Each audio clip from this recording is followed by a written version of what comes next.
जय श्री राम। रामायण और रामचरितमानस हमारे पवित्र ग्रंथ हैं।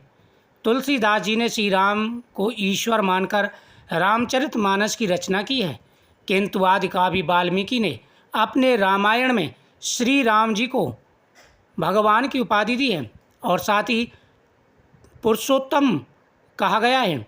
तुलसीदास जी ने रामचरितमानस को राम के राज्याभिषेक के बाद समाप्त कर दिया है। वही आदिकवि श्री वाल्मीकि ने अपने रामायण में कथा को आगे भी श्री राम के महाप्रयाण तक वर्णित किया है। महाराज दशरथ ने पुत्र प्राप्ति हेतु यज्ञ आरंभ करने की ठानी। महाराज की आज्ञा अनुसार श्यामकर्ण घोड़ा चतुरंगणी सेना के साथ छुड़वा दिया गया। महाराज दशरथ ने समस्त मानवी, तपस्वी, विद्वान, ऋषि मुनि तथा वेद विज्ञ प्रकांड पंडितों को यज्ञ संपन्न कराने के लिए बुलवावा भेजा। निश्चित समय पर आने पर समस्त अभ्यागतों एक के साथ महाराज दशरथ अपने गुरु वशिष्ठ जी तथा अपने परम मित्र अंग देश के अधिपति लोकपाद के जामाता सिंह ऋषि को लेकर यज्ञ मंडप में पधारे। इस प्रकार महान यज्ञ का विधिवत शुभारंभ किया गया।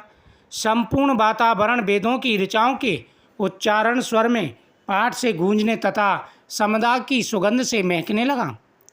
समस्त पंडितों, ब्राह्मणों, ऋषियों आदि को यथोचित दान दक्षिणा गौ आदि भेंटकर सादर के साथ विदा करने के साथ यज्ञ की समाप्ति हुई। राजा दशरथ ने यज्ञ के प्रसाद चरा यानी खीर को अपने महल में ले जाकर के अपनी तीनों रानियों में वितरित कर दिया।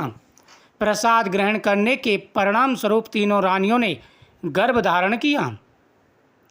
जब चैत्र मास के शुक्ल पक्ष की नवमी तिथि को पुनर्वसु नक्षत्र में सूर्य, मंगल, शनि, बृहस्पति तथा शुक्र अपने अपने उच्च स्थानों में विराजमान थे, कर्क लग्न का उदय होते ही महाराज दशरथ की बड़ी रानी कौशल्या के गर्भ से एक शिशु का जन्म हुआ, जो कि नीलवर्ण चुंबकीय आकर्षण वाले अत्यंत तेजों में परम कांतिवान तथा अत्यंत सुंदर था। उस शिशु को देखने वाले देखते रह जाते थे।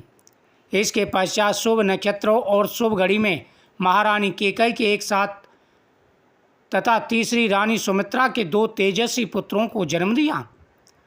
संपूर्ण राज्य में आनंद मनाए जाने लगा।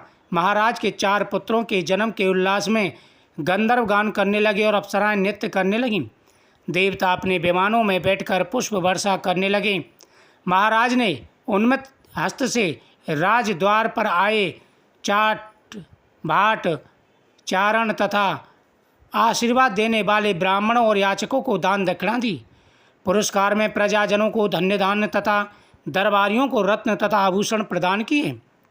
चारों पुत्रों का नामकरण संस्कार महर्षि वशिष्ठ के द्वारा किया गया तथा उनके नाम रामचंद्र, भरत, लक्ष्मण और शत्रुघ्न रखे गए।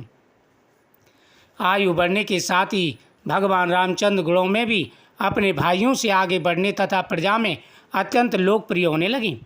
उनमें अत्यंत ही विलक्षण प्रतिभा थी, जिसके परिणाम स्वरूप अल्पकाल में ही वे समस्त विषयों में पारंगत हो गई। उन्हें सभी प्रकार के अस्त्र शस्त्रों को चलाने तथा हाथी, घोड़े एवं सभी प्रकार के वाहनों की सवारी में उन्हें असाधारण निपुणता प्राप्त हो गई। वे निरंतर माता पिता और गुरुजनों की सेवा में लगे रहते थे। उनका अनुसरण शेष तीन भाई भी करते थे।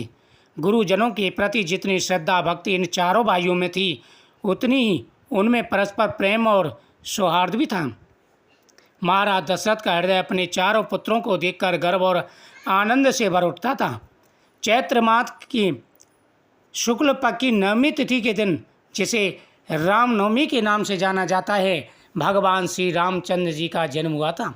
इस पावन तिथि पर सभी देवताओं ने अमृत की वर्षा की। सभी देवता प्रसन्न होकर के गान करने लगे, क्योंकि उस समय असुरों का बड़ा बोलबाला था। रावण ने अत्याचार फैला रखा था। चारों तरफ राक्षसों ने त्राय त्राय मचा रखी थी। तब भगवान पुरुषोत्तम ने जन्म लिया और मर्यादा पुरुषोत्तम भगवान श्री रामचंद्र जी ने रावण आदि सभी राक्षसों का वध किया और इस धरती को राक्षसों से विहीन कर दिया, अधर्म का नाश कर दिया, पुनः धर्म की स्थापना की। जो भी भगवान श्री रामचंद्र जी की इस कथा का श्रवण करते हैं, तथा भगवान कृष्ण की कथाओं का श्रवण करते हैं, उनकी प्रत्येक मनोकामना पूरी हो जाती है। जय श्री राम।